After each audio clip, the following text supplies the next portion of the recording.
Salut à tous ceux qui sont nouveaux, bienvenue. Et à tous ceux qui reviennent, contente de vous revoir. Précédemment, nous avons appris qu'accepter de faire la volonté de Dieu, c'est aussi accepter d'être mis à l'épreuve par Dieu, accepter qu'il nous fasse traverser des épreuves pour nous perfectionner, fortifier notre foi et notre adoration, mais aussi accepter qu'il nous permette d'expérimenter son omnipotence, son omniscience et son omniprésence dans les moments difficiles. Aujourd'hui, nous allons aborder une distinction très importante à faire entre l'épreuve et la tentation et comment surmonter cette dernière. Alors, sans perdre de temps, commençons. Contrairement aux épreuves qui viennent de Dieu et qui visent à apporter la maturité spirituelle et physique à ses enfants, les tentations viennent du diable et ont pour but de voler, détruire et de tuer les enfants de Dieu. Tout comme les épreuves, les tentations sont des moments difficiles, mais elles sont chargées d'une pression négative qui pousse une personne dans un état de confusion, de doute et de détresse. Et dans cet état, les choses deviennent floues pour la plupart des gens. Cependant, pour ne pas succomber à la tentation, la Bible nous dit exactement quoi faire dans l'Épître aux Hébreux, le chapitre 2, le 18e verset, qui dit « Car ayant été tenté lui-même dans ce qu'il a souffert, il peut secourir ceux qui sont tentés. » Amen.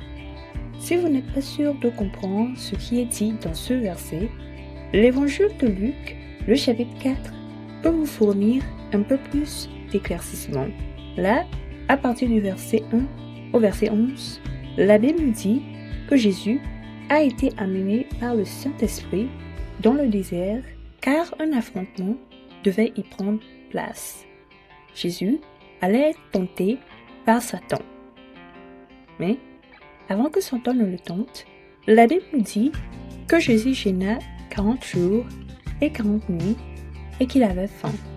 Pour la première tentation, Satan lui dit « Si tu es fils de Dieu, ordonne à cette pierre qu'elle devienne du pain. » Mais Jésus lui répondit « Il est écrit, l'homme ne vivra pas de pain seulement. » Pour la seconde tentation, il amena Jésus sur une très haute montagne, lui montra tous les royaumes du monde et demanda à Jésus de se prosterner devant lui afin qu'il puisse lui donner la gloire et la puissance de ses royaumes.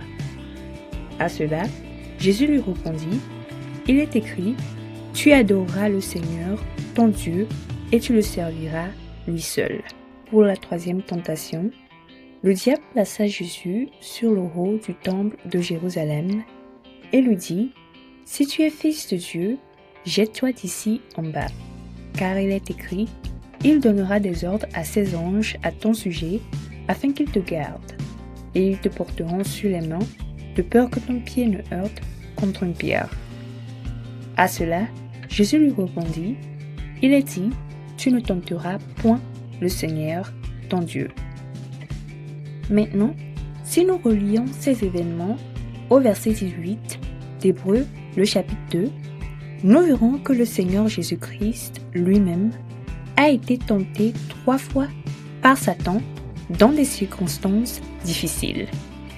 Cependant, il a réussi à surmonter toutes ces tentations. Si vous vous demandez comment il a fait, eh bien voici comment. En étant rempli du Saint-Esprit et en assujettissant la chair, en connaissant la parole de Dieu dans ses vrais contextes et en faisant toujours la volonté de Dieu, le Père.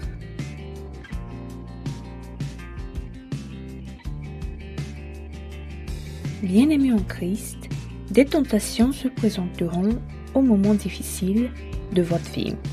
Ce seront des moments où vous pourrez vous sentir complètement perdu, incertain ou démuni.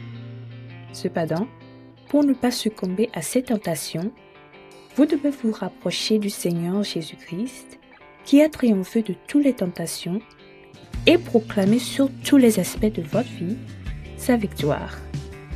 Alors, vous deviendrez fort en esprit, vos yeux spirituels seront éclairés pour discerner le chemin que Dieu a tracé pour vous et vous sortirez de ces situations victorieux ou victorieuses.